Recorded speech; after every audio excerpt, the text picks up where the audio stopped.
Hello everyone, my name is Jitendra Chaudhary and I welcome to all of you to prep IAS. दोस्तों, जैसा कि आपको पता है कि हम लोग अभी 10th क्लास की एनसीईआरटी कर रहे हैं और इस वीडियो में हम लोग करने वाले हैं यूनिट 3 जिसका टाइटल है वाटर रिसोर्सेज। वैसे कोई बहुत बड़ी यूनिट नहीं है, छोटी सी यूनिट है, लेकिन यहाँ पे ज्यादातर जो आपको कंटेंट मिलेगा वो मिलेगा आपको मेंस के पर्सपेक्टिव से। प्रीलिम्स के लिए भी कहीं ना कहीं इधर उधर कुछ फैक्ट दिए हुए हैं, लेकिन ज्यादातर जो काम है वो आपका मेंस में हम यहाँ पे करने वाले हैं। बड़ी यूनिट नहीं है, जल्दी खत्म हो जाएगी क्योंकि पहले भी हम लोग वाटर रिसोर्स के बारे में अच्छे खासे बात कर चुके हैं पिछली क्लास के एनसीईआरटी में, तो ज्यादा समय नहीं लगेगा। खैर, स्टार्ट करते हैं, ज्यादा डिले नहीं करते हैं। जैसा कि आपको पता है कि एनसीईआरटी में हमेशा एक स्टोरी से स्टार्ट किया जाता है, क्योंकि स्टोरी के थ्रू किसी कॉन्सेप्ट को समझाना बहुत ज्यादा इजी हो जाता है और इसे हम लोग ना जल्दी अडेप्ट भी कर लेते हैं।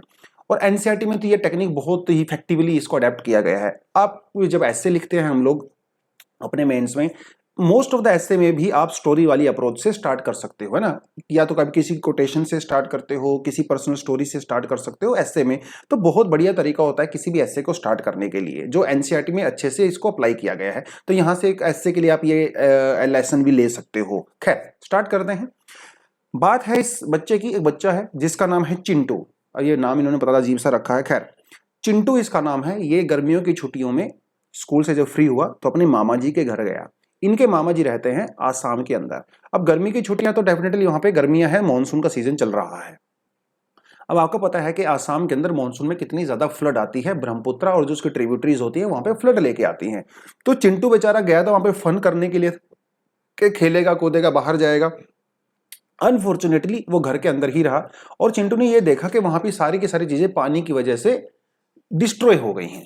अब चिंटू के लिए ये एक्सपीरियंस बहुत ही अजीब सा था, क्योंकि चिंटू जो है वो दिल्ली से है और दिल्ली में इतनी बारिश होती नहीं है, ठीक है, कम से कम अगर इतनी फ्लड तो नहीं आता है। तो ये वो बड़ा परेशान हुआ। वो जैसे ही स्कूल से आया तो उसकी फ्रेंड है पिंकी, उसने पिंकी के साथ अपना एक्सपीरियंस शेयर किया कि मेरे साथ ऐसा ऐसा हुआ। तो पिंकी ने थोड़ा सा उसको बताया कि देखो, पानी हमारे लिए बहुत ज्यादा जरूरी होता है, ठीक है। डेफिनेटली कहीं पे फ्लड आती है, कहीं पे ड्रोट आता है, लेकिन पानी ओवरऑल हमारे लिए बहुत ज्यादा जरूरी होता है। कपड़े धोने के काम आता है, नहाने के काम आता है, इंडस्ट्री के काम आता है, घर पे पानी पीने के लिए काम आता है ना। पानी के बिना सब सून है ना। पानी बिन सब सून। उसके अलावा पानी के हम लोग बहुत जगह चीजों में यूज करते हैं। बिजली बनाने के लिए हम लोग पानी का यूज करते हैं, है ना। और ट्रेड के मतलब ट्रांसपोर्टेशन के लिए भी हम लोग वाटर का यूज करते हैं। बहुत सारी चीजों के लिए वाटर का यूज करते हैं। और कहाँ पे पाया जाता है? लेक्स में, स्प्रिंग्स में, रिवर्स में आपका बहुत सारा पानी पाया जाता है। तो ये उसने पिंकी को समझाया कि यार, पिंकी ने उसको बताया चिंटू को कि देखो, पानी हमारे लिए बहुत ज्यादा जरूरी है, परेशान मत हो, ऐसी कोई बात नहीं है, पानी के बिना हम लोग एग्जिस्ट नहीं कर सकते। खैर, वो एक अलग से कहानी होगी बच्चों वाली। अब दुनिया में 3/4 एरिया में पानी पाया जाता है in seas and the oceans. Only 1/4 area में, लगभग मतलब 1/4 में आपको लैंड एरिया मिलता है। इस लैंड एरिया में भी आपका जो है माउंटेन्स आ गई, प्लेटूज आ गए, प्लेन एरिया आ गया, वो सारी की सारी चीजें हैं। मतलब कहने का ये है कि दुनिया में पानी की कमी नहीं है, पानी खूब सारा है और पानी कभी खत्म भी नहीं होगा, क्योंकि ये तो रिन्यूड है, रिन्यूएबल एनर्जी सोर्स है, खत्म भी नहीं होगा, इनएग्जॉस्टिबल है। मतलब ये है इसका कि बिलियंस ऑफ ईयर्स पहले, करोड़ों साल पहले धरती पे जितना पानी था ओवरऑल, आज भी उतना ही है। और आज से करोड़ों साल के बाद भी धरती पे पानी उतना ही रहने वाला है। मतलब पानी हमेशा से था, हाँ, आज भी है और हमेशा भी रहेगा। ओवरऑल क्वांटिटी की मैं बात कर रहा हूं, लेकिन इसके डिस्ट्रीब्यूशन में फर्क पड़ता है। हो सकता है पहले किसी पर्टिकुलर एरिया में पानी नहीं होगा, आज वहां पे पानी हो सकता है।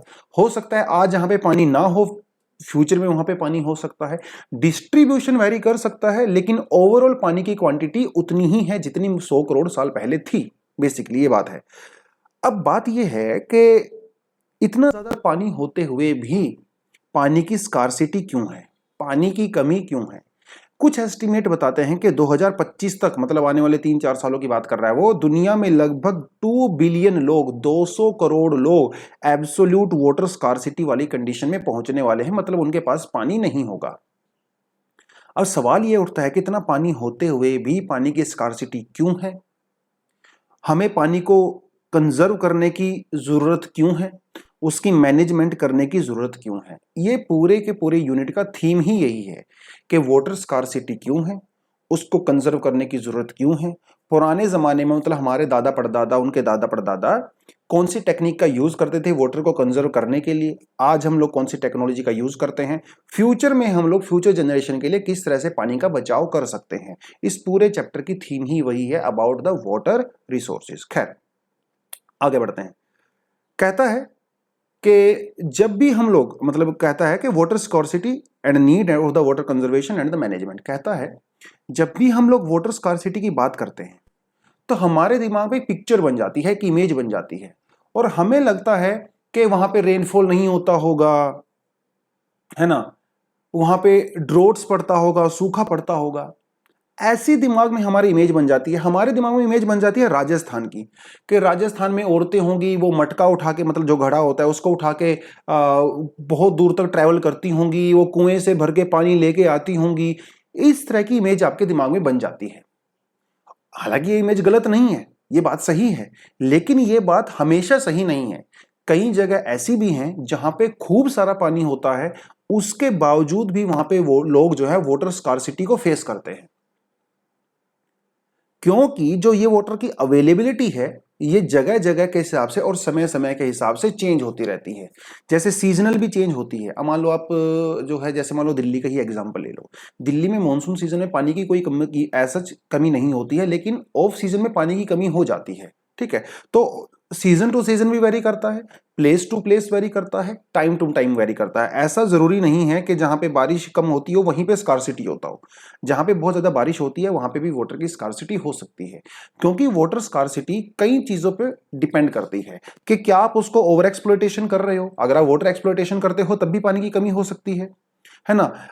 एक्सेसिव यूज कर रहे हो, जितना आपको जरूरत है उससे ज्यादा अगर आप यूज कर रहे हो, मतलब पानी तो है आपके पास लेकिन जितना अवेलेबल है उससे ज्यादा आप एक्सेसिव यूज करते हो, है ना, तो इस वजह से भी पानी की स्कार्सिटी हो सकती है। जैसे मान लो अगर आप दिन में 5 बार नहाते हो, अगर आपको दिन में एक ही बार नहाने की जरूरत है तो 5 बार क्यों नहा रहे हो भैया, तो ओवर एक्सेसिव यूज हो गया ना ये भी।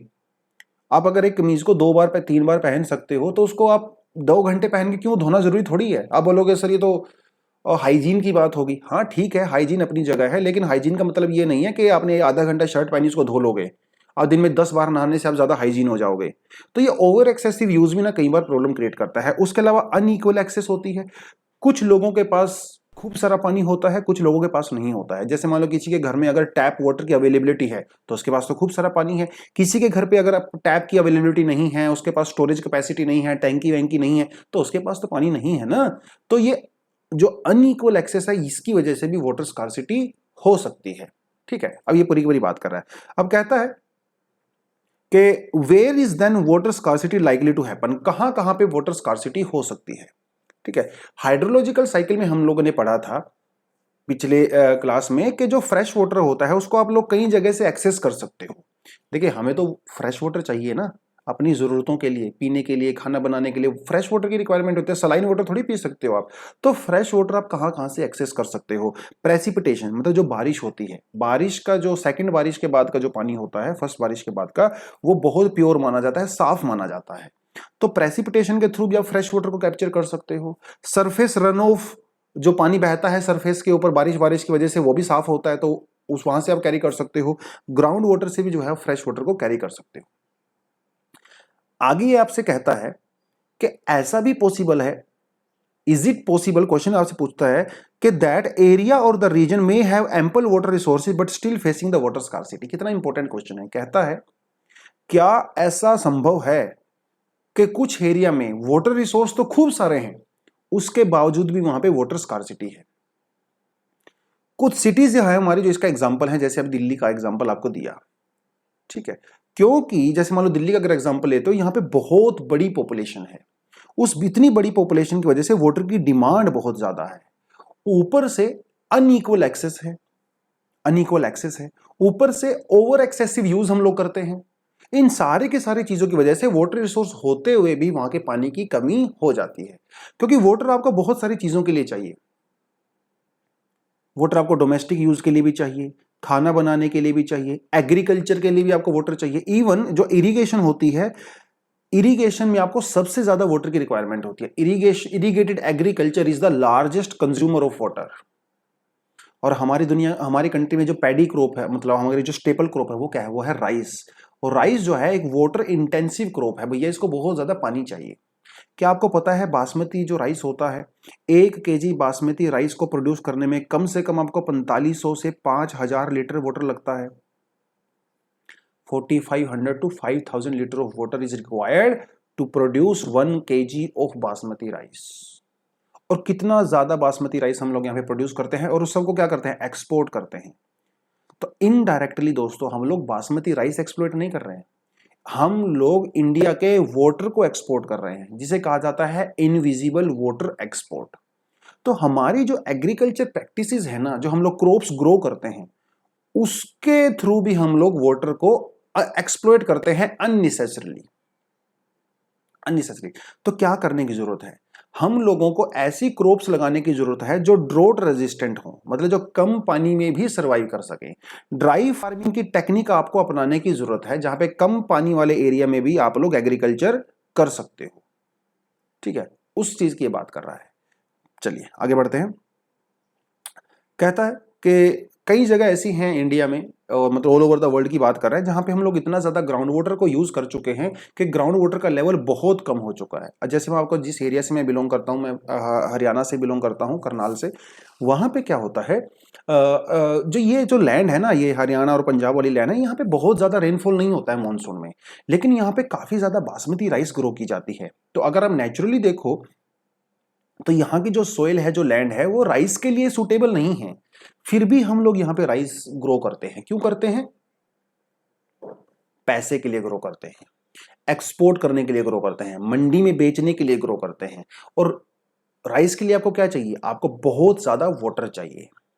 और वाटर कहां से आएगा, वहां पे लोगों ने ट्यूबवेल्स लगा रखे हैं, ट्यूबवेल्स। उस ट्यूबवेल से अंडरग्राउंड वाटर को एक्सप्लॉइट किया जाता है फॉर द इरिगेशन पर्पस, जिसकी वजह से यहाँ पे समस्या खड़ी हो गई है। ठीक है, तो उसी के बारे में ये बात कर रहे हैं। आगे भी शायद ये एग्जांपल में कहीं ना कहीं हरियाणा पंजाब का एग्जांपल आएगा, थोड़ा आगे इसको देख लेंगे। तो आजादी से पहले जो चीज चल रही थी वो हमें पता ही है। पोस्ट इंडिपेंडेंस भी इंडिया में पानी की रिक्वायरमेंट एकदम से बढ़ गई। क्यों बढ़ गई? क्योंकि अर्बनाइजेशन बढ़ने लगा, इंडस्ट्रियलाइजेशन बढ़ने लगा, और इन दोनों के लिए आपको क्या चाहिए, आपको पानी की रिक्वायरमेंट होती है। पानी की रिक्वायरमेंट होती है। हाइड्रो इलेक्ट्रिक पावर प्लांट्स बनाने के लिए जो वहां पे उसको चलाने के लिए भी पानी की रिक्वायरमेंट होती है। इंडिया में 22% जो इलेक्ट्रिसिटी प्रोड्यूस होती है वो हाइड्रो इलेक्ट्रिक पावर के थ्रू आप उसको यूज करते हो। उसके अलावा जो हाउसिंग सोसाइटी होती हैं या कॉलोनीज होती हैं, उनको भी पानी की रिक्वायरमेंट होती है ना। तो इन पानी सबको चाहिए, एग्रीकल्चर को चाहिए, आपके घरों में चाहिए, पीने के लिए चाहिए, इंडस्ट्री को चाहिए, हर सेक्टर को पानी चाहिए। लेकिन पानी है नहीं, समंदर तो भरे पड़े हैं, लेकिन उसको आप हर चीज के लिए यूज थोड़ी कर सकते हो। तो ये थोड़ी सी यहां पे समस्या है। कहता है कि एक सिचुएशन जो है इन्होंने, अब देखो पानी की अवेलेबिलिटी एक अलग अलग बात है, लेकिन कई जगह ऐसी हैं जहां पे पानी अवेलेबल तो है लेकिन यूजेबल नहीं है। देखिए दोनों चीजों में फर्क है, अवेलेबल है लेकिन यूजेबल नहीं है। क्यों नहीं है? बिकॉज वो पोल्यूटेड है, पोल्यूशन की वजह से उसकी क्वालिटी खराब है। जो इंडस्ट्री है हमारी, या घर जो है, या फिर एग्रीकल्चर वेस्ट भी कह सकते हो, जिसकी वजह से वो पोल्यूटेड हो गया है। अवेलेबल होते हुए भी उसको आप यूज नहीं कर सकते। जैसे यमुना के वाटर की अगर आप बात करो, दिल्ली में यमुना बहती है, एक पेरेनियल रिवर है, साल भर बहती है, इसके हिसाब से दिल्ली में बहुत ज्यादा पानी होना चाहिए था। लेकिन दिल्ली में यमुना का पानी इतना ज्यादा पोल्यूटेड है कि आप इसको लगभग किसी भी चीज के लिए यूज नहीं कर सकते हो। तो अवेलेबिलिटी एंड यूजेबिलिटी दोनों चीजें हैं। ठीक है, खैर, तो वही है, गंगा और यमुना की बात कर रहा है कि बहुत ज्यादा पोल्यूटेड है इंडिया में, तो अवेलेबिलिटी होते हुए हम इसको यूज नहीं कर सकते, उसी के बारे में बात कर रहा है। तो जरूरत किस चीज की है? आज के समय में जरूरत है पानी को कंजर्व करने की, उसको प्रॉपर तरीके से मैनेज करने की, ताकि फूड सिक्योरिटी को भी इंश्योर किया जा सके और लोगों के रोजगार को भी सुरक्षित किया जा सके। क्योंकि फूड सिक्योरिटी तो तभी होगी भैया जब पानी अवेलेबल होगा इरिगेशन के लिए ना, एग्रीकल्चर के लिए। तो वो सारी की सारी चीजें यहाँ पे बात कर रहे हैं। तो ओवर जो एक्सप्लॉयटेशन की जाती है और जो मिसमैनेजमेंट की जाती है, इसको अगर आपको क्राइसिस से बचना है तो इन दोनों चीजों को आपको एड्रेस करना पड़ेगा। ठीक है, खैर आगे बढ़ते हैं। कहता है multipurpose river projects and the integrated water resource management. अब इस चीज का जो एहसास है वो सरकार को भी था, अभी भी है, पहले भी था। जैसे आप असम की बात करो या वेस्ट बंगाल की बात करो या बिहार की बात करो, वहां पे आता है बहुत ज्यादा फ्लड। फ्लड बहुत ज्यादा आता है, हर साल आता है, पहले ज्यादा आता था, अब थोड़ा कम आता है। और इरिगेशन के लिए भी आपको वाटर की रिक्वायरमेंट होती है, बिजली बनाने के लिए भी आपको वाटर की रिक्वायरमेंट होती है, हाइड्रो इलेक्ट्रिक जो पावर प्लांट्स होते हैं। तो सरकार ने क्या किया, जो हमारे रिवर्स थी जिनके अंदर साल भर पानी रहता है, वहां पे बड़े बड़े डैम्स बना दिए। उस डैम को जो आपने बनाया, उस डैम की वजह से जो वहां पर रेजर्वोयर बना, उससे कई सारे पर्पस हमारे फुलफिल हो गए। इलेक्ट्रिसिटी भी बन गई, पहली बात तो। दूसरी बात, फ्लड कंट्रोल हुआ। तीसरी बात, एग्रीकल्चर के लिए आपको पानी मिल गया। चौथी बात, वहां पे आपने टूरिज्म भी डेवलप कर दिया, क्योंकि लोग वहां पे घूमने के लिए आते हैं, कि लेक, आर्टिफिशियल लेक जो है वहां पे डेवलप हो गई। वो सारी की सारी चीजें हुई। इसे कहा जाता है मल्टीपर्पज रिवर प्रोजेक्ट्स। मतलब एक प्रोजेक्ट आपने लगाया तो कई सारे पर्पज आपके फुलफिल हो गए। ठीक है, एक तो यहां पे ये बात होगी। अब देखो, तो इसने वही बात कर रहा है कि जो डैम्स वगैरह हम लोग बनाए जाते हैं, रेजर्वोयर, लेक्स एंड ऑल दैट। अब सुनने में तो बहुत बढ़िया लग रहा है ना, कि अरे इतनी सारी समस्याएं हमारी सोल्व हो गई। लेकिन हमेशा ऐसा नहीं है। कुछ समस्याएं हमारी सोल्व हुई, लेकिन कुछ समस्याएं पैदा भी हो गई।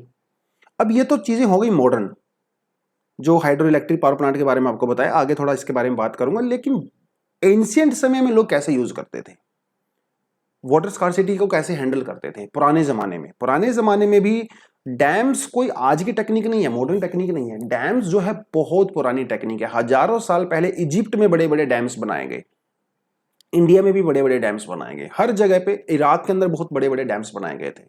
तो देखिए, ये बात करता है फर्स्ट सेंचुरी बीसी, मतलब ये कम से कम भी अब जो है 2100-2200 साल पहले की बात कर रहा है। ठीक है, क्या कहता है? श्रृंगावेरापुरा, इलाहाबाद के पास एक जगह है जहां पे बहुत सोफिस्टिकेटेड एक वाटर हार्वेस्टिंग सिस्टम बनाया गया था, गंगा रिवर से फ्लड को कंट्रोल करने के लिए। चंद्रगुप्त मौर्य के समय में भी बहुत बड़े बड़े लेवल पे लेक्स बनवाई गई और इरिगेशन सिस्टम बनवाए गए। ठीक है, उसके अलावा उड़ीसा में, कलिंगा में, नागार्जुन आंध्र प्रदेश में, ठीक है, कोल्हापुर वगैरह में भी बहुत बड़े बड़े डैम्स बनाए गए इरिगेशन पर्पस के लिए। 11वीं सेंचुरी के अंदर जो है भोपाल में लेक बनवाई गई, जो आज भी एग्जिस्ट करती है, भोपाल लेक है ना। दिल्ली में इल्तुतमिश ने जो है 14th सेंचुरी में हौज खास में अगर अभी आप जाओगे तो वहां पे एक लेक आपको देखने को मिलेगी। तो पुराने समय से ही ये जो डैम्स बना के जो टेक्निक वाटर को यूज करने की है, कोई नई टेक्निक नहीं है भैया, ये बहुत पुरानी टेक्निक है। ठीक है, ये काफी पुरानी टेक्निक है। अब ये डैम होता क्या है, देखिए, जैसा कि आप पिक्चर में देख सकते हो, डैम कुछ नहीं होता। वाटर जहां से फ्लो करता है, वो एक बीच में बैरियर होता है, दैट्स इट। वो बैरियर से पीछे की तरफ जो है यहाँ पे पानी स्टोर हो जाता है, इसे आप रेजर्वोयर कहते हो, रेजर्वोयर कहते हो। और यहाँ पे कुछ ओपनिंग डक्ट्स होते हैं जहां से आप इसको ओपन कर सकते हो, पानी आगे बहता है। तो बेसिकली डैम यही होता है, कोई ज्यादा ना लंबी चौड़ी चीज नहीं है। तो दैट इज योर डैम। अब ये डैम कई तरीके से बनाया जा सकता है। टिम्बर डैम होते हैं, लकड़ी के बने होते हैं, मिट्टी के डैम बने होते हैं, मेशनरी जो यानी कि ईंट सीमेंट के डैम बने होते हैं। बहुत तरीके होते हैं डैम को बनाने के। कुछ डैम छोटे होते हैं, कुछ डैम बहुत बड़े होते हैं, कुछ मिडिल साइज के होते हैं, कुछ डैम बहुत ऊंचे होते हैं, कुछ जो है ग्राउंड लेवल पे होते हैं। अलग अलग तरीके के जो है हमारे यहाँ पे डैम होते हैं।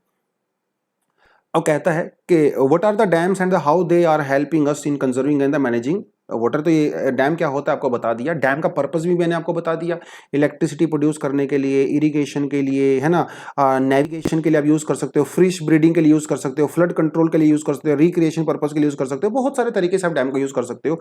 जैसे सतलुज रिवर के ऊपर जो है भाखड़ा नंगल डैम बना हुआ है ना, इंडिया का जो है हाईएस्ट डैम आप इसको बोल सकते हो एक तरह से। अभी तो इतना हाईएस्ट नहीं है, हाँ, इसके बेस से लेके टॉप तक तो हाईएस्ट है, इसकी जो हाइट है वो सबसे ज्यादा है। अगर आप ऑल्टीट्यूड के हिसाब से करो तो टहरी जो डैम है वो सबसे ऊंचा है, जो उत्तराखंड में बना हुआ है। ठीक है, उसके अलावा हीराकुंड डैम है जो महानदी रिवर के ऊपर बना हुआ है, ये इंडिया का सबसे लॉन्गेस्ट डैम है लेंथ के हिसाब से। ठीक है, जवाहरलाल नेहरू ने क्योंकि आपको मैंने बताया कि प्री इंडिपेंडेंस इवन आज भी बहुत सारी फ्लड्स आती थी, उसको कंट्रोल करने के लिए डैम बनाए गए थे। जवाहरलाल नेहरू जो हमारे पहले प्राइम मिनिस्टर थे, इतने ज्यादा इंप्रेस हुए थे इससे, उन्होंने कहा कि जो डैम्स हैं वो इंडिया का टेम्पल ऑफ मॉडर्न इंडिया है।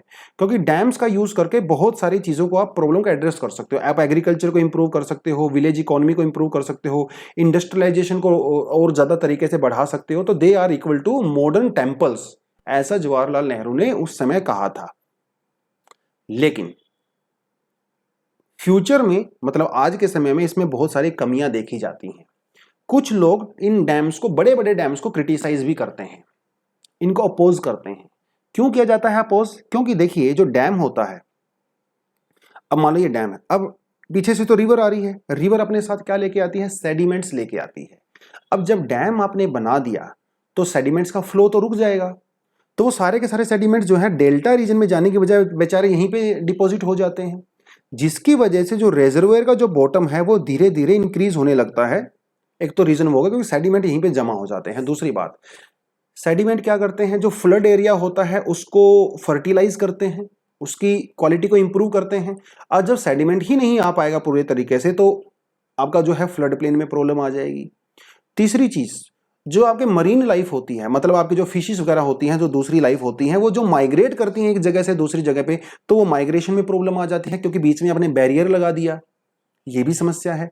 एक समस्या यहाँ पे और है कि जो आसपास के जो गांव होते हैं इस रेजर्व की वजह से वो डूब जाते हैं, उनके खेतों में पानी आ जाता है, गांव में पानी आ जाता है, तो ये भी बहुत बड़ी समस्या है। एक समस्या यहाँ पे इकोलॉजिकल समस्या भी है। रेजर्वोयर की वजह से वहां की जो क्रस्ट होती है, जो वहां की लेयर होती है, उसके ऊपर बहुत ज्यादा वजन पड़ जाता है, बहुत ज्यादा प्रेशर पड़ जाता है, जिसकी वजह से कई बार वहां पे लोकल अर्थक्वेक भी जनरेट हो सकते हैं। और अगर आपका हाइड्रो इलेक्ट्रिक जो ये जो प्लांट है, अगर वो किसी अर्थक्वेक प्रोन एरिया में है, जैसे हिमालय में बहुत सारे डैम्स हैं, अगर हिमालय में कोई बड़ा अर्थक्वेक आ गया तो जिसकी वजह से क्रैक पड़ सकता है, इसमें ये टूट सकता है, तो यहाँ पे ये भी, इसकी सेफ्टी भी बहुत बड़ी प्रॉब्लम है। और एक बार अगर ये टूट गया उसकी वजह से जो फ्लडिंग आएगा, कितने लाखों लोगों की जान उसमें जा सकती है। तो ये जो डैम्स है ना, सुनने में अच्छा लगता है कि बहुत सारी प्रॉब्लम इसने शुरू कर दिया, लेकिन इसके साथ बहुत सारी समस्याएं भी हैं जिसके बारे में मैंने अभी आपसे ये बात की है। तो ये पूरी की पूरी बात जो है उसी के बारे में बात की है, ठीक है, जो अभी अभी मैंने आपको बताया है।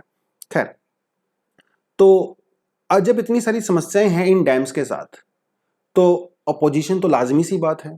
जिससे टहरी में, उत्तराखंड की मैंने आप किया, लॉन्गेस्ट ऑल्टीट्यूड पे जो डैम बना हुआ है टहरी डैम, तो टहरी डैम आंदोलन चलाया गया। उसके अलावा जो नर्मदा रिवर के ऊपर हम लोगों ने सरदार सरोवर डैम बना रहे हैं, सरदार सरोवर डैम को रोकने के लिए जो है नर्मदा बचाओ आंदोलन चलाया गया, ठीक है। और होता यह है कि जब डैम आप बनाते हो तो उसके पीछे जो रेजर्वोयर होता है वो हजारों एकड़ जमीन में फैल जाता है, तो वहां पे जो लोग रहने वाले होते हैं, बेचारे गांव के लोग, तो वो डिस्प्लेस हो जाते हैं। डिस्प्लेस होने के बाद वो कहाँ जाएंगे पता नहीं, प्रॉपर तरीके से उनका रिहेबिलिटेशन नहीं हो पाता, उनकी ज़मीन जो है वो डूब जाती है, सरकार कभी पैसा देती है कभी नहीं देती है। अब पैसा ही हर चीज़ नहीं होती, क्योंकि वो लोग वहाँ पे हजारों साल से रह रहे थे तो वो तो डिस्प्लेस हो गए। तो बहुत सारी समस्या यहाँ पे आती हैं, ठीक है। तो वो एक वो पूरे का पूरा इसने यहाँ पे बताया हुआ है। नर्मदा बचाओ आंदोलन के बारे में भी इन्होंने, सरदार सरोवर डैम, वही जो चीज़ें मैंने आपको बताई हैं उसी के बारे में पूरी की पूरी बात कर रहा है, ठीक है। खैर, कोई नया चीज़ इसमें है नहीं, जो बताया वही है। अब सरदार सरोवर डैम के बारे में बताया इसने, थोड़ी सी एक्स्ट्रा इन्फॉर्मेशन आपको यहाँ पे दी है। सरदार सरोवर डैम बेसिकली जो है वो गुजरात में, राजस्थान में और महाराष्ट्र में वहाँ के लोगों को एग्रीकल्चर के लिए जो है इरिगेशन के तौर पे जो है पानी दिया जाता है, बिजली बनाई जाती है, वो सारी की सारी चीज़ें हैं। अब यहाँ पे दो चीज़ें हैं। पहली बात तो ये है कि जिनके गांव डूब गए हैं उस रेजरवोयर की वजह से, उनको तो नुकसान हुआ, लेकिन जिनको इरिगेशन के लिए वाटर मिला, जो ड्राई एरिया में रहते थे, उनको हुआ बेनिफिट, ठीक है। और जिनको बेनिफिट हुआ वो पहले से ही उनके पास रिसोर्सेज थे, तो जो पहले से ही रिच थे वो और ज्यादा रिच होते चले गए। और जिनके बेचारों के गांव डूब गए उनको बोला गया कि देखो तुमने नेशनल बिल्डिंग के लिए सैक्रिफाइस दिया है ना। तो ये सारी समस्या यहाँ पे हैं। अब एक तो वो बात हो गई। दूसरी बात, इंडिया में जो वाटर स्कार्सिटी की एक प्रॉब्लम है वो इरिगेशन की वजह से भी आई है, कि हमारे यहाँ पे जो हम लोग क्रॉपिंग पैटर्न था जो इतने सालों से यूज कर रहे थे, उसके अंदर धीरे धीरे चेंज होने शुरू हो गए हैं। जैसे हम लोग आजकल क्या करते हैं, ज्यादा इंटेंसिव क्रॉप्स लगाते हैं जिसके अंदर ज्यादा पानी की रिक्वायरमेंट होती है, कमर्शियल क्रॉप्स लगाते हैं, है ना। तो एक जिसकी वजह से हम लोग ज्यादा पानी इनको देना पड़ता है, तो जिसकी वजह से सैलिनाइजेशन हो गया है सोइल का, सोइल सलाइन हो गई है। हरियाणा पंजाब का मैंने आपको एग्जांपल दिया था। जनरली तौर पर यहाँ पे की जो लैंड होती है वो ड्राई होती है, लेकिन हम लोगों ने क्या किया, अंडरग्राउंड वाटर को एक्सप्लॉइट किया, जिसकी वजह से अंडरग्राउंड से जो सोल्ट था वो भी सरफेस के ऊपर आ गया, जिसकी वजह से यहाँ की जो सोइल है वो सलाइन हो गई और एल्कलाइन हो गई है ना। वो थोड़ी सी समस्या यहाँ पे आ गई है। दूसरी बात, सोशल गैप भी इंक्रीज हुआ है। सोशल गैप तो कुछ लोग, जो लोग सपोर्ट कर सकते हैं अंडरग्राउंड वाटर को एक्सप्लॉइट करना, वो तो रिच हो गए, लेकिन दूसरे लोग जो बेचारे जो हैं वो गरीब हो गए। तो जो लैंड ओनर्स थे वो अमीर होते चले गए, जो लैंडलेस पुअर लोग थे वो और ज्यादा गरीब होते चले गए। यहाँ पे ये भी बहुत बड़ी समस्या है। जैसे आप हरियाणा, पंजाब, वेस्टर्न यूपी की बात करो या कुछ राजस्थान की बात करो, यहाँ पे जो लैंड ओनर्स हैं दे आर वेरी रिच, और जो यहाँ से लेबर काम करने के लिए आती है बिहार से या झारखंड वगैरह से, they are very poor people. तो हैव्स और हैव्स नोट्स के बीच में जो है यहाँ पे प्रॉब्लम भी क्रिएट हो गई है, और डैम्स को लेके जो है बीच में कन्फ्लिक्ट भी आ गए हैं। ठीक है, वो सारी की सारी चीजें इसने यहाँ पे बता रखी हैं।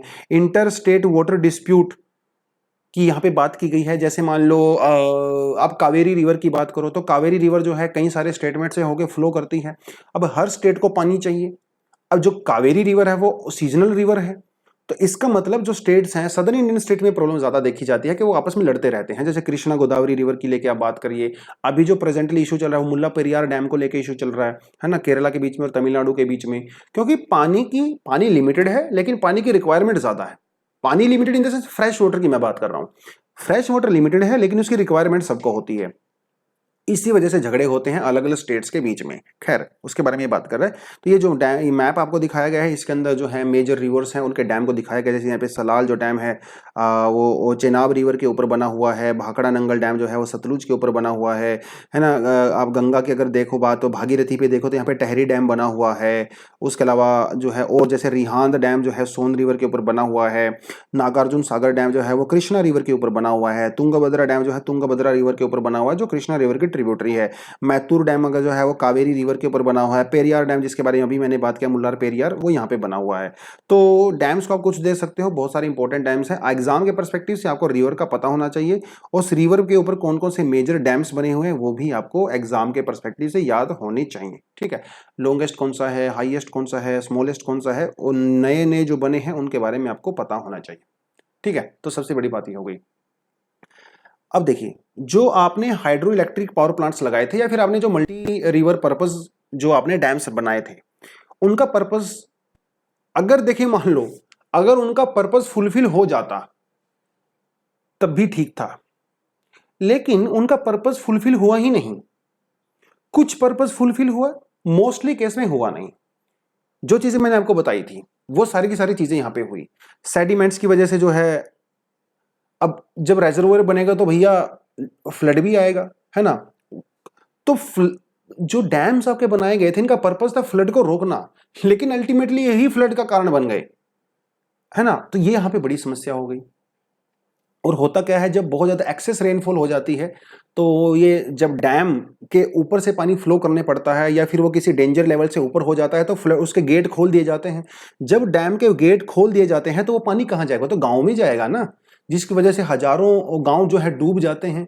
तो जिस प्रॉब्लम को रोकने के लिए आपने डैम बनाया था भैया, वही प्रॉब्लम आपकी सोल्व नहीं हो रही है। एक्सेसिव सोइल इरोजन वहां पे हो रहा है। फ्लड प्लेन के अंदर जो है सिल्ट नहीं आ पा रहा है। लैंड जो है वहां पे बहुत कम फर्टाइल हो गई है, लैंड डिग्रेडेशन हो गया है। तो बेसिकली वो पूरा पर्पस ही यहाँ पे डिफीट हो गया है। पहली बात तो ये, इसीलिए आजकल बोला जाता है कि अगर आपको डैम लगाने भी हैं बाई चांस, तो आप छोटे डैम लगाइए, बड़े डैम मत लगाइए। Small is good. एक तो वो बात होगी। दूसरी बात, इंडिया में जो पानी के कमी को लेकर झगड़े होते हैं, या पानी की जो कमी देखी जाती है, उसका एक बहुत बढ़िया सॉल्यूशन होता है कि आप जो रेन वाटर होता है मॉनसून के समय में, आप उसको हार्वेस्ट कीजिए, उसको स्टोर कीजिए, उसका मैक्सिमम यूज कीजिए। देखिए, इंडिया में मॉनसून जो है वो 3-4 महीने के लिए रहता है, और उसमें ठीक ठाक बारिश हो जाती है। ऐसा माना जाता है कि अगर हम लोग मॉनसून में आने वाली बारिश के पानी को अगर प्रॉपर तरीके से स्टोर कर लें, तो हमारी साल भर की समस्या लगभग दूर हो सकती है। तो इसे कहते हैं रेन वाटर हार्वेस्टिंग। जैसे आप क्रॉप हार्वेस्टिंग करते हो, ऐसे ही रेन वाटर की हार्वेस्टिंग भी की जाती है। उस रेन को, जहां से वो रेन वाटर को कैप्चर किया जाता है, बेसिकली उसको कैप्चर करके स्टोर कर लिया जाता है, जिसे कहते हैं रेन वाटर हार्वेस्टिंग। ठीक है, तो पानी की समस्या को दूर करने का एक बहुत बढ़िया अल्टरनेटिव तरीका ये हो सकता है। तो पुराने समय से लोग इसको एंशिएंट समय से ही यूज करते आए हैं, कोई ऐसा पहली बार नहीं है।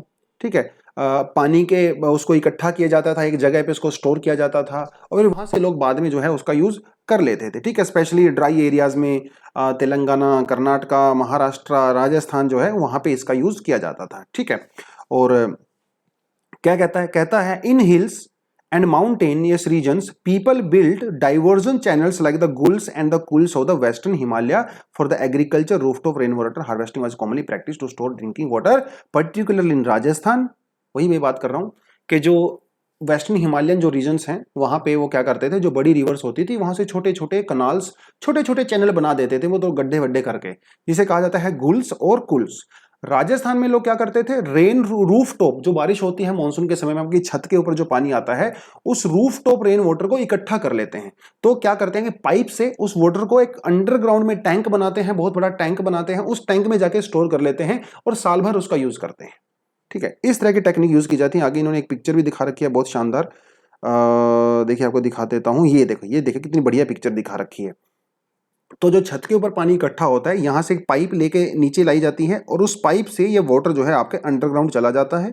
तो हर घर के नीचे एक टैंकर होता है पानी का, जिसमें वो इकट्ठा कर लिया जाता है। उस टैंकर से पानी को आप बाद में साल भर, मतलब जब तक भी वो चलेगा, आप उसका यूज कर सकते हो। तो ये बहुत बढ़िया टेक्निक होती है रेन वाटर हार्वेस्टिंग की। ठीक है, एक तो चीजें ये हो गई। दूसरी चीजें ये हो गई, कहता है कि जो agriculture fields were converted into rain fed storage structures that allowed the water to stand and the moist in the soil like the खंडिन्स इन जैसलमेर एंड द जोहर्स in other part of the Rajasthan. अगर आप कभी भी अभी जैसे राजस्थान में या हरियाणा में, राजस्थान में या पाकिस्तान में भी यूज होता है, खैर पंजाब में अगर आप जाओगे तो वहां पे हर गांव में आपको एक तालाब न मिलता है, तालाब जोहड़ जिसको आप बोलते हो, राजस्थान में इसको जोहड़ बोलते हैं। तो पूरे के गांव में जो बारिश का पानी होता है वो वहां पे इकट्ठा हो जाता है। अब उस जोहड़ से वो जो पानी है ना, वो धीरे धीरे नीचे आपके अंडरग्राउंड जो है वाटर में इन्फिल्ट्रेट होता रहता है और आपका ग्राउंड वाटर जो है वो धीरे धीरे रिचार्ज होता है। देखिए इस कितनी बढ़िया पिक्चर दिखा रखी है कि आपकी छत के ऊपर जो रेन वाटर आता है, इसको आप एक पाइप के थ्रू नीचे लेके आइए, तो उस पाइप से जो है ये बाद में आपका अंडरग्राउंड जो है वो रिचार्ज हो जाता है। फिर यहां से आप जो है नल वगैरह से इस पानी को बाद में यूज कर सकते हो आराम से। कितनी बढ़िया टेक्निक है, इसे कहते हैं रेन वाटर हार्वेस्टिंग टेक्नोलॉजी कहते हैं। ठीक है, तो जैसे घरों में वगैरह में जो पानी होता है, आप इसको नीचे, आपके घर के नीचे टैंकर भी बन सकता है, उस टैंकर से भी आप बाद में पानी निकाल सकते हो। इसे कहते हैं रेन वाटर हार्वेस्टिंग टेक्नोलॉजी। ठीक है, तो ये जो पाइप वाइप जो है आप इस तरह की यहाँ पे लगा सकते हो। जो सेमी एरिड एरिया होते हैं, जो एरिड हो रही है, जैसे बीकानेर है ना, फलौड़ी वगैरह, बाड़मेर, जो राजस्थान की वो बात कर रहे हैं, वहां पे ट्रेडिशनली लोग क्या करते थे, एक अंडरग्राउंड टैंक बनाते थे जिसको कहा जाता था टंकास। याद रख लेना इसको, इसे कहा जाता था टंकास। ये टंका जो है पानी को स्टोर करने के लिए यूज किया जाता था। ठीक है, देखिए वो बता रहा है कि one household in the Phalodi had a tank that was 6.1 metre deep, 6 metre के लगभग डीप होता था, 4.27 मीटर लॉन्ग होता था और 2.44 मीटर जो है वाइड होता था। ये एग्जांपल दे रहा है आपको, कहाँ का एग्जांपल दे रहा है, फलौडी का एग्जांपल दे रहा है ना, फलौडी। ये एग्जांपल आप एग्जाम में भी दे सकते हो अगर आपके पास क्वेश्चन आता है तो ये किस लिए यूज होता था, रूफ टॉप वाटर हार्वेस्टिंग के लिए यूज होता था, जिसकी मैंने अभी आपको बात की। और ये लोग क्या करते थे, अपनी छतों को भी जो है थोड़ा सा स्लोपी बनाते थे, स्लोपी, ताकि वो पानी जो है जल्दी से जल्दी नीचे आ जाए, स्लोपी बना देते थे, अंडरग्राउंड टंका में उसको स्टोर कर लेते थे। तो यही इसके बारे में बात करा, पूरा टंका के बारे में, जो मैंने आपको पूरी की पूरी इन्फॉर्मेशन यहाँ पे दी है। खैर, तो वो सारी की सारी, इसको जो है आप रेन वाटर को जो है वो लोग क्या बोलते हैं, पालर पानी बोलते हैं, पालर पानी। राजस्थान में इसको मेरवाड़ वाले रीजन में पालर पानी बोला जाता है, क्योंकि जो बारिश का पानी होता है, स्पेशली जो फर्स्ट बारिश के बाद का जो पानी होता है, ये purest form of natural water माना जाता है, जिसको आप फ्यूचर में पीने के लिए भी यूज कर सकते हो, अलग अलग चीजों के लिए यूज कर सकते हो। यहाँ पे एक इंटरेस्टिंग फैक्ट इसने बताया, देखिए जब हम लोग राजस्थान का एग्जांपल देते हैं तब तो समझ में आता है कि राजस्थान में सर रेनफॉल कम होता है, लेकिन जैसे कि इस चैप्टर के शुरू में हम लोगों ने बताया था कि ऐसा जरूरी नहीं कि वाटर स्कार्सिटी सिर्फ उन्हीं जगह पे होती हो जहां पे बारिश कम होती हो। भैया शिमला के अंदर वाटर स्कार्सिटी होती है। पिछले 2 साल में अगर आपने देखा हो तो विंटर के समय में शिमला में पानी की बहुत किल्लत हो जाती है। चलो शिमला तो फिर भी चलो दूर हो गया, आप मेघालय की बात करिए, मेघालय में चिरापुंजी है, मेघालय में जो है मौसिनरम है, जहां पे इतनी ज्यादा रेनफॉल होती है, उसके बावजूद शिलोंग जो मेघालय की कैपिटल है, वहां पे एक्यूट वाटर शॉर्टेज होता है। इतनी बारिश होते हुए भी वहां पे शॉर्टेज होता है। इसलिए लोग क्या करते हैं, शिलोंग के अंदर वो पानी, वो जो छतों के ऊपर पानी पड़ता है उसको स्टोर करते हैं। ठीक है, जैसा कि जिसे हम रेन हार्वेस्टिंग बोलते हैं। तमिलनाडु में तो कई जगह पे ऐसी है जहां पे वाटर स्टोरेज का करना कंपलसरी कर दिया गया है। वहां पे वो आपको बनाना ही पड़ेगा, अगर वो घर में अगर आप टैंकर नहीं बनाओगे तो आपके ऊपर फाइन लगाया जाता है। ठीक है, तो वो सारी की सारी चीजें, हालांकि राजस्थान में टेक्निक कुछ समय से थोड़ी सी कम हो गई है, क्योंकि इंदिरा गांधी कनाल जब वहां पे बनाई गई तो लोगों के घरों में पाइप से पानी आने लगा, तो उनके जो पुरानी टेक्नोलॉजी यूज की जा रही थी, लोग धीरे धीरे उस टेक्नोलॉजी को भूलते चले जा रहे हैं, जो कि बड़ा ही है ना अनफॉर्चुनेट है। तो उसके बारे में इसने बात की है, कर्नाटक के कुछ एग्जाम्पल इसने दिया है, तमिलनाडु का कुछ एग्जाम्पल इसने दिया है, तो आप इसको एग्जाम्पल को यहाँ से पढ़ सकते हो। ठीक है, कोई और खास चीज इसमें है नहीं। तो यही था थोड़ा सा हमारा वाटर रिसोर्सेज के बारे में। इस पूरी यूनिट में कोई बहुत बड़ी यूनिट तो नहीं थी खैर ये, लेकिन जितनी भी थी हमारे मेंस के पर्सपेक्टिव से मुझे लगता है ज़्यादा इंपॉर्टेंट है।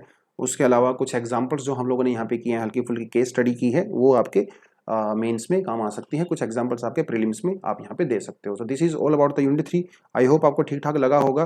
देखिए एनसीईआरटी ऐसी होती है, कुछ चैप्टर आपको बहुत इंटरेस्टिंग होते हैं, कुछ चैप्टर जो है थोड़े से बोरिंग होते हैं, लेकिन जैसा भी होगा, क्योंकि अब जब एग्जाम की तैयारी करने लगे हो तो कुछ बोरिंग नहीं होता। अभी आपको सब कुछ करना पड़ेगा, क्योंकि यहाँ से क्वेश्चन एग्जाम में डायरेक्टली पूछे जाते हैं।